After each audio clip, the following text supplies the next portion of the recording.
नमस्कार।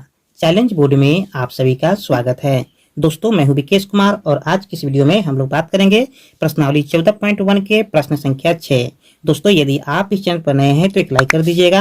चैनल को सब्सक्राइब करने के साथ साथ बेल आइकन को प्रेस जरूर करिएगा ताकि आने वाला प्रत्येक वीडियो का नोटिफिकेशन सबसे पहले आप तक पहुंचे। तो आइए अब हम शुरू करते हैं। प्रश्नावली 14.1 के प्रश्न संख्या 6 है। दोस्तों, इस क्वेश्चन में कहा जा रहा है निम्नलिखित सारणी किसी मोहल्ले के 25 परिवारों में भोजन पर हुए दैनिक व्यय को दर्शाती है। ठीक है, और यहाँ पर हमें एक बटन दिया गया है और इसी क्वेश्चन में यहाँ पर कहा जा रहा है कि एक उपयुक्त विधि द्वारा भोजन पर हुआ व्यय ज्ञात कीजिए। ठीक है, तो यहाँ पर हमें जो आंकड़ा दिया गया है, इस आंकड़े में दैनिक व्यय है रुपया में और परिवारों की संख्या है। देखिए, 100 से 150 रुपया 4 परिवारों में खर्चा हो रहा है, फिर 150 से 200 रुपया 5 परिवारों में खर्चा हो रहा है, फिर 200 से 250 रुपया 12 परिवारों में खर्चा हो रहा है, फिर 250 से 300 रुपया 2 परिवारों में खर्चा हो रहा है। उसी तरह से 300 से लेके 350 रुपया 2 परिवारों में खर्चा हो रहा है। हमें ये बताना है कि भोजन पर हुआ माद व्यय कितना है। ठीक है, तो बहुत ही इजी क्वेश्चन है। इस प्रकार के क्वेश्चन एग्जाम में पूछे भी जाते हैं, इसलिए आप इस वीडियो के लास्ट तक बने रहिए ताकि इस प्रकार के क्वेश्चन को बनाने में किसी भी कठिनाई का सामना नहीं करना पड़े। और ध्यान दीजिएगा कि प्रश्नावली 14.1 के प्रश्न संख्या 1 से लेकर के 5 तक का सोल्यूशन मैंने पिछले वीडियो में कर दिया है। यदि आप नहीं देखे हैं तो इस वीडियो के डिस्क्रिप्शन में मैं लिंक दे दिया हूँ, आप वहां से जाकर सारे वीडियो को देख सकते हैं। चलिए, तो अब हम शुरू करते हैं। ध्यान दीजिएगा कि यहाँ पर जो हमें बटन दिया गया है, यानी कि सारणी जो दिया गया है एक क्षैतिज के रूप में। ठीक है, हमें ऊर्ध्वाधर इसको सबसे पहले बना लेना है। ठीक है, यहाँ पर तो हमें सिर्फ माध्य निकालना है, तो बहुत ही इजी क्वेश्चन है, इसमें ज्यादा कैलकुलेशन करने की जरूरत नहीं है, एकदम इजी वे में बन जाएगा। ठीक है, तो आइए इसको पहले ऊर्ध्वाधर के रूप में बना करके फिर सोल्व करते हैं। दोस्तों, आप यहाँ पर देख सकते हैं कि मैं पहले ही इसको ऊर्ध्वाधर के रूप में बना लिया हूँ ताकि किसी भी प्रकार की कठिनाई नहीं हो। ठीक है, तो यहाँ पर सबसे पहले लिख देते हैं कि ये एक्सरसाइज 14.1 का है। ठीक है, और प्रश्न संख्या यानी कि क्वेश्चन नंबर कितना है, 6 है। ठीक है, चलिए, तो सबसे पहले यहाँ पर हम क्या करेंगे, आंकड़े को लिख लेंगे। ठीक है, तो ये आंकड़े में यहाँ पर दिया गया है 100 से लेकर के 150 तक। ठीक है, फिर यहाँ पर है 150 से 200, फिर यहाँ पर है 200 से लेके 250, फिर 250 से 300, 300 से 350। स्पष्ट है।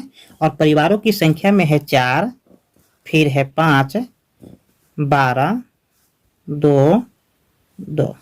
ठीक है, अब हमें क्या करना है कि वर्ग चिन्ह निकालना है और एफएक्स निकालना है। ध्यान दीजिएगा कि परिवारों की संख्या को हम लोग हमेशा बोलते हैं बारंबारता, और बारंबारता को हम हमेशा एफ से दिखाते हैं। ठीक है, तो यहाँ पर आप चाहे तो एफ लिख सकते हैं। ठीक है, इसको हम लोग कर देंगे एफ, और वर्ग चिन्ह हमेशा एक्स होता है तो इसको हम लिख देंगे एक्स। स्पष्ट है।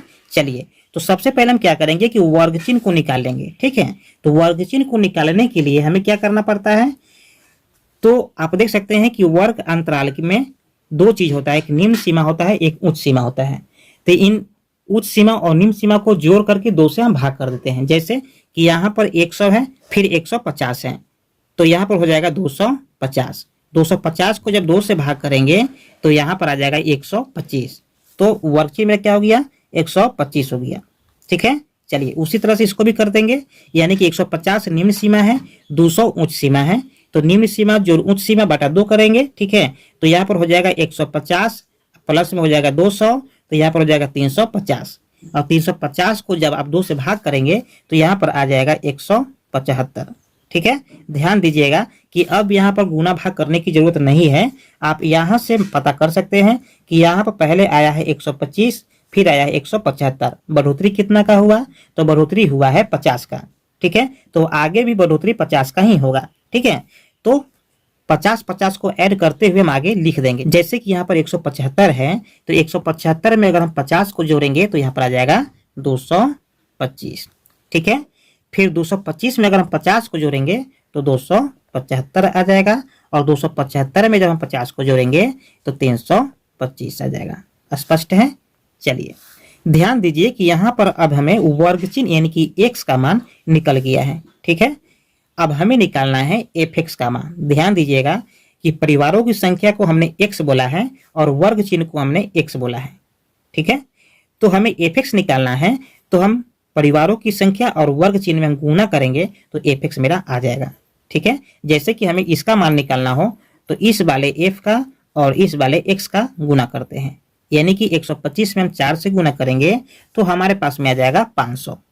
ठीक है, आप चाहे तो गुना करके देख सकते हैं। फिर यहाँ पर क्या है, 175 है और यहाँ पर 5 है, तो 175 में 5 से गुना करेंगे तो हमारे पास में आ जाएगा 875। ठीक है, तो यहाँ पर लिख देंगे 875।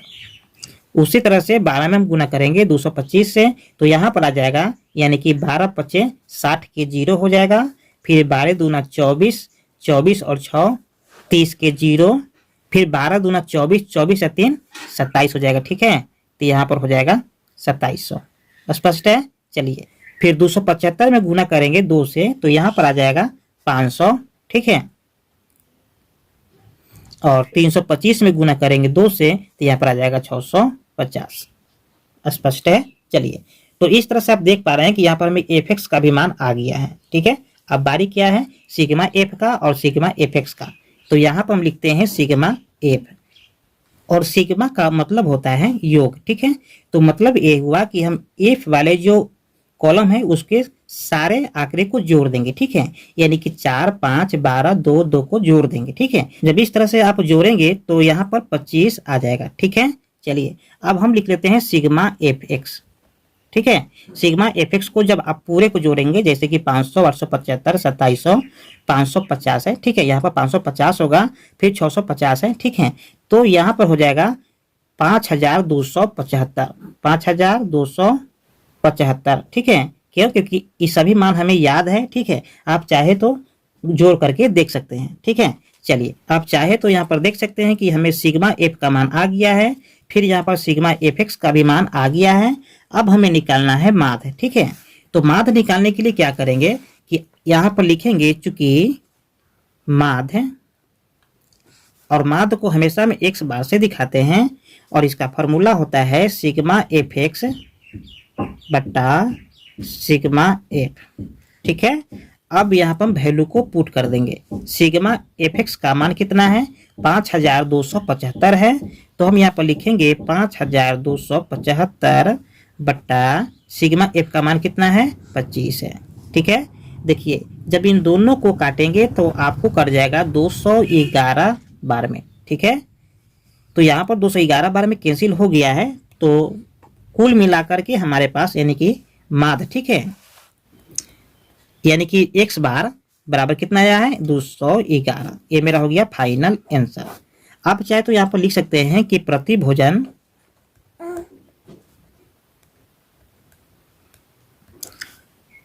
पर हुआ व्यय